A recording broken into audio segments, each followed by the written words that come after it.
Nearly 2 decades after Camp Rock became a Disney Channel phenomenon, Demi Lovato and the Jonas Brothers have reunited for the franchise's third installment. The stars stepped onto the red carpet for the premiere of Camp Rock 3 on Tuesday, marking the latest chapter in a franchise that helped turn Lovato and Joe, Nick and Kevin Jonas into global stars. The original Camp Rock premiered in 2008 and attracted an extraordinary 8.9 million viewers, making it one of Disney Channel's biggest original movie premieres at the time.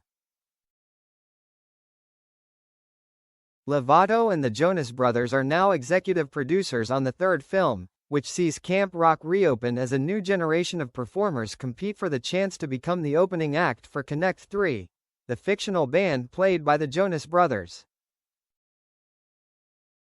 But while the franchise created enormous success for its young stars, several of its cast members have since spoken openly about the darker side of growing up in the entertainment industry.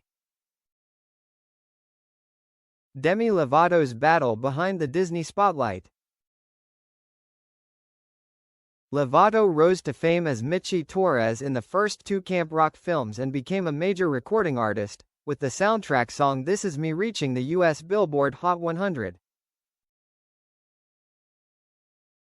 Away from the cameras, however, she was struggling with addiction and an eating disorder.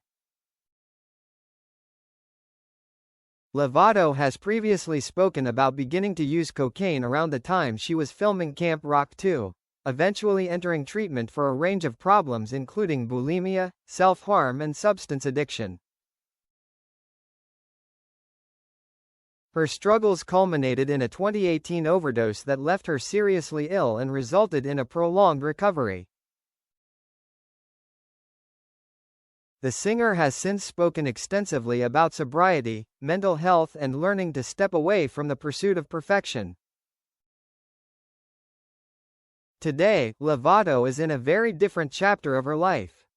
She has continued making music, married musician Jordan Lutz and returned to the Camp Rock world from a position far removed from her teenage Disney days. The Jonas Brothers' dramatic split. The Jonas Brothers also experienced major upheaval after becoming global stars. Joe, Nick and Kevin initially shot to fame through Disney before embarking on an extraordinary run of success.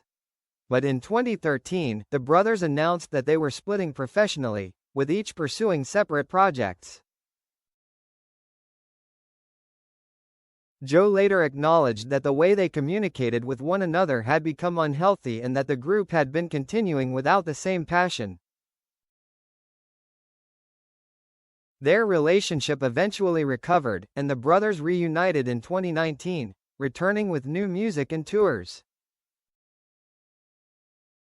They have since released further albums and continued performing together, proving that their family relationship could survive one of the most turbulent periods of their careers. Joe has also faced personal upheaval in recent years, including his highly publicized divorce from actress Sophie Turner. Now the brothers are back as Shane, Nate and Jason Gray in Camp Rock 3, alongside Lovato. Allison Stoner opens up about childhood fame. Allison Stoner, who played Caitlin Geller in the original films, has also spoken candidly about the damaging pressures of becoming famous at a young age. Stoner began working in entertainment when they were just 6 and later described the industry as taking a significant toll on their mental and physical well-being. They have spoken about suffering from anxiety and multiple eating disorders while growing up in the public eye, eventually entering rehabilitation at 17. Stoner has said that the intense schedules, pressure surrounding appearance and demands of the entertainment industry contributed to their struggles. Their experience has added another dimension to the nostalgia surrounding Camp Rock. Behind the colorful costumes, catchy songs and Disney-friendly storylines, several of the young performers were dealing with pressures that audiences never saw. Almost 20 years after the original film became a cultural moment, Camp Rock 3 brings its stars back together. But this time, many of them are returning with a far deeper understanding of what happened behind the scenes.